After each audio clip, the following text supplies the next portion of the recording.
এবারে আমি আবৃত্তি করছি জীবনানন্দ দাশের শ্রেষ্ঠ কবিতা বনলতা সেন।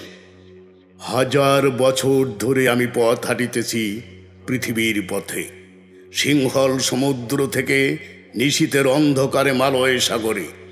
অনেক ঘুরেছি আমি বিম্বিসার অশোকের ধূসর জগতে, সেখানে ছিলাম আমি আরো দূর অন্ধকারে বিদর্ভ নগরে।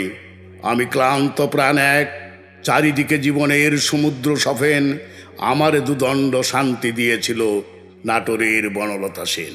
চুল তার কবেকার অন্ধকার বিদিশার নিশা, মুখ তার শ্রাবস্তির কারুকার্য। অতি দূর সমুদ্রের পর হাল ভেঙে যে নাবিক হারায়েছে দিশা। সবুজ ঘাসের দেশ যখন সে চোখে দেখে দারুচিনি দ্বীপের ভিতর, তেমনই দেখেছি তার অন্ধকারে। বলেছে সে, এতদিন কোথায় ছিলেন? পাখি নীরের মতো চোখ তুলে নাটোরের বনলতা সেন। সমস্ত দিনের শেষে শিশিরের শব্দের মতন সন্ধ্যা আসে, ডানার রৌদ্রের গন্ধ মুছে ফেলে চিল। পৃথিবীর সব রং নিভে গেলে পাণ্ডুলিপি করে আয়োজন, তখন গল্পের তরে জোনাকির রঙে ঝিলমিল। সব পাখি ঘরে আসে, সব নদী ফুরায়, এ জীবনের সব লেনদেন।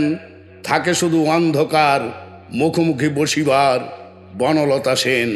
থাকে শুধু অন্ধকার মুখোমুখি বসিবার বনলতা সেন।